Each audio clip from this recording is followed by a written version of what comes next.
shocking as it sounds, The Amazing Spider-Man, 1977. As shocking as it sounds, long before Sam Raimi's 2002 adaptation, there was a Spider-Man. Despite the fact that there was a fan film before it, the genuine title belongs to Spider-Man from 1977. Reasons for its oblivion. The 1977 version was a TV pilot that was turned into a film in which the iconic superhero battles with an evil self-help guru. Yep, this was definitely the 70s. Spider-Man began as a pilot that only screened in foreign theaters. It was unwillingly released on VHS later. As a result, Spidey began his career in the most unglamorous way possible.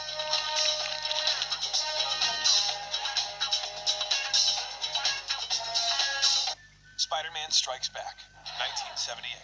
Surprisingly, the original Spider-Man TV movie was so popular that it spawned an entire series, and even a film sequel. As a result, episodes from the television series were recut and released outside the US as Spider-Man Strikes Back a year later. In this movie, Spider-Man was shown to be more public with his exploits since the previous film, generating more newspaper headlines and attracting so much attention that a sassy reporter called Gail Hoffman decided she wanted to land the inside scoop on Spider-Man himself, and into Spider-Blue Man's tights, too.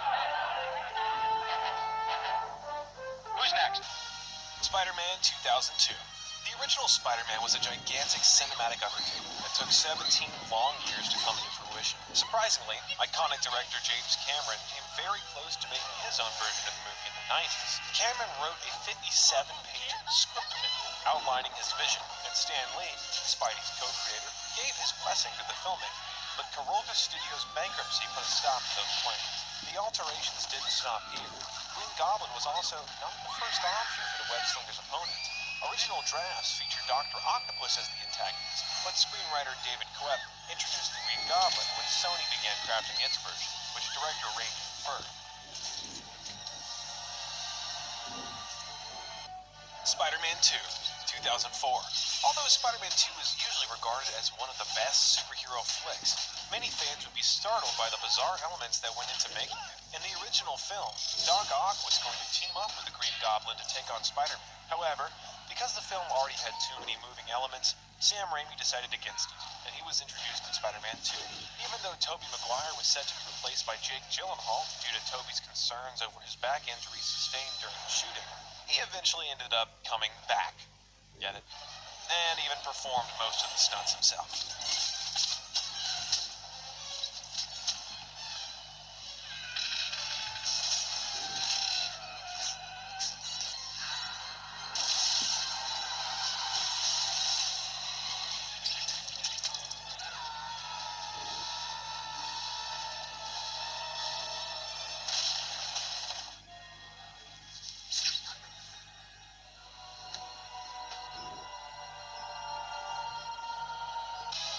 Spider-Man 3, 2007. The final installment of Raimi's Spider-Man trilogy grossed $890.9 million worldwide, making it the highest-grossing film of the trilogy. But with a budget of $250 million, this was considered to be one of the most expensive films ever made. However, with the development of revolutionary CGI, the astronomical costs of shooting on location in New York at $1 million per day, and extensive reshoots, many industry insiders speculate a final tab of $350 million or more in production costs alone. Additionally, the visual effects needed to depict the Sandman's abilities took 3 years to build, and various sand experiments were carried out to better understand the dynamics of sand.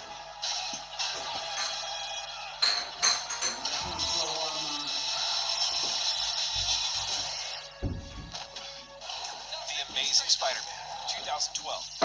The 2010s kicked off with Mark Webb's Amazing Spider-Man reboot, which also kicked off Andrew Garfield and Emma Stone's off-screen romance. Sony Pictures had started pre-production on Spider-Man 4, a direct sequel to the original film trilogy, before deciding to create this film as a reboot instead. Sony renegotiated contracts with director Sam Raimi and stars Tobey Maguire and Kirsten Dunst for a 3-film deal with the intention of launching a new trilogy in the series, with production expenses over $100 million. Raimi dissatisfied with the script, and tensions between Raimi, Maguire, and the studio growing, Sony decided to cancel the movie and reboot the series instead.